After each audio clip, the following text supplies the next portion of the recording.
Assalamualaikum warahmatullahi wabarakatuh. Di sini kami kelompok B akan mempresentasikan mengenai arsitektur non-von-Neumann dan implementasinya. Saya Marcella Aiswaryanto Wiraswandayana, NBI 14823000010,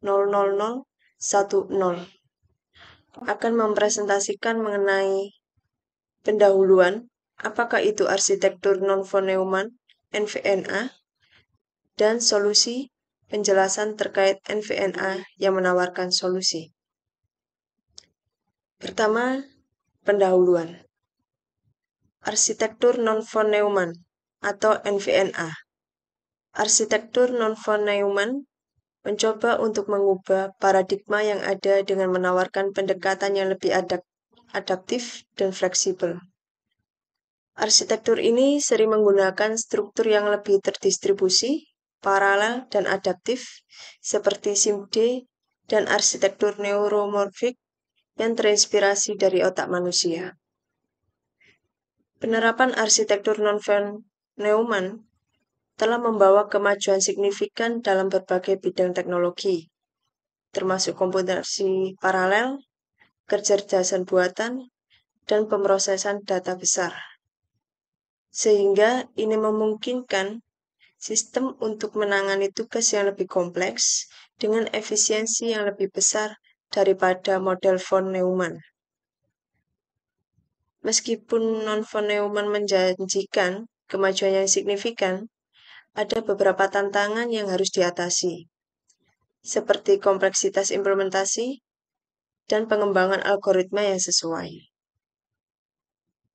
Namun, peluang untuk menghasilkan sistem yang lebih efisien dan adaptif menjadikan arsitektur non-von Neumann sebagai bidang penelitian yang menarik dalam dunia komputasi modern.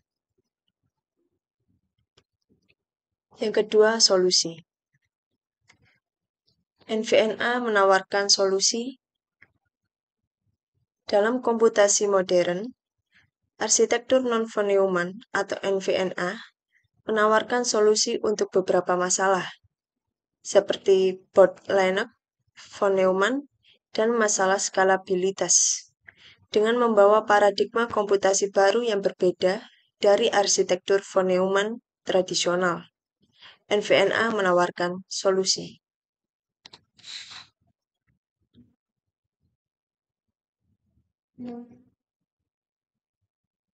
Assalamualaikum warahmatullahi wabarakatuh. Perkenalkan, nama saya Andini Nur Amalia, NBI 14823000013. Di sini saya akan melanjutkan presentasi dari teman saya, yaitu Marcelia. Yang ketiga, ada konsep utama. Konsep utama dibagi menjadi beberapa bagian. Saya akan menjelaskan yang pertama ada pemisahan memori dan komputasi. Pemisahan memori dan komputasi itu adalah NVNA memisahkan bibit komputasi dan memori yang memungkinkan operasi memori dan komputasi berjalan secara paralel. Yang kedua ada aliran data. Karena NVNA berfokus pada aliran data daripada aliran kontrol, program dapat dilaksanakan dengan lebih efisien. Yang ketiga ada komputasinya asinkron, yaitu NVNA memungkinkan operasi komputasi berjalan secara asinkron yang meningkatkan kinerja dan efisiensi energi. Yang keempat ada konektivitas jaringan, yaitu NVNA menghubungkan berbagai elemen arsitektur melalui jaringan interkoneksi yang memungkinkan skalabilitas dan fleksibilitas.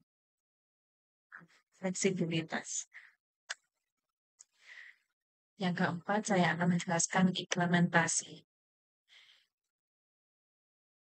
Implementasi NVNA dalam teknologi modern, yaitu ada FPGA, Neuromorphic Computing, komputasi kuantum, deep learning.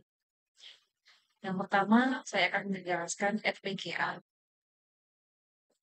PGA adalah salah satu teknologi modern yang dapat digunakan untuk menerapkan berbagai arsitektur MPNA seperti array, sistolik, dan arsitektur aggregate data.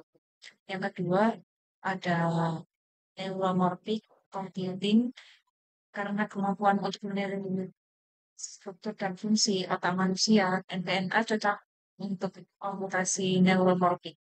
Yang ketiga ada komputasi kuantum. NPNA dapat digunakan untuk menerapkan algoritma kuantum yang rumit. Yang keempat ada deep learning. Deep learning dengan menggunakan DMPNA, pelatihan dan inferensi model deep learning dapat dipercepat. Lalu selanjutnya presentasi akan dilanjutkan oleh teman saya yang bernama Ivan Hakim. Mohon izin untuk menyambung teman saya sebelumnya, yang dimana pada bab ini saya akan membahas terkait dengan evaluasi dari implementasi non-von Neumann itu sendiri, yang dimana terdapat dua, yaitu keuntungan dan juga kelemahan atau kekurangan dari implementasi non-von Neumann versi modern ini. Langsung saja kita masuk ke dalam yang keuntungan dahulu, yaitu pertama memiliki kinerja yang tinggi.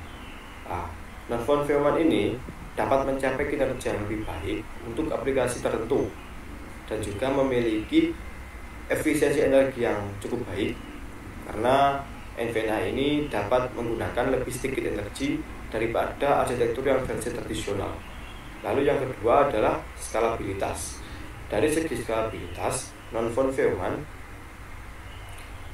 ini lebih mudah diskalakan daripada arsitektur non-von Neumann yang versi tradisional.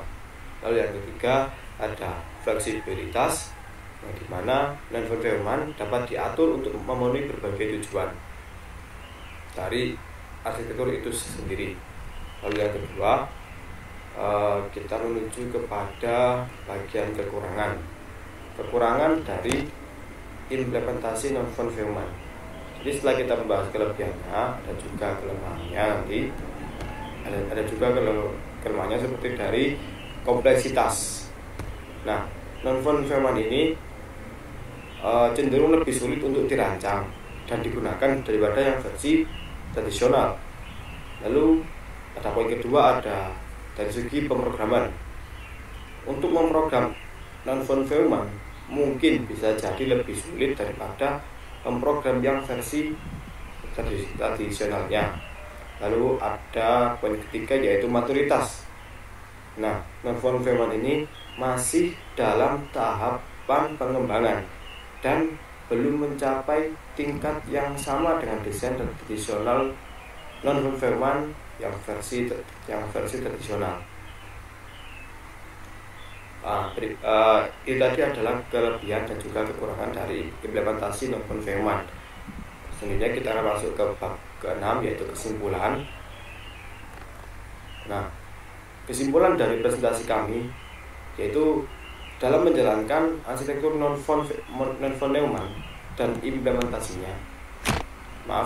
Dalam menjelajahi arsitektur non-von Neumann dan implementasinya, sebelumnya kita sudah melihat bagaimana pendekatan ini membuka jalan bagi inovasi dalam pemrosesan komputer.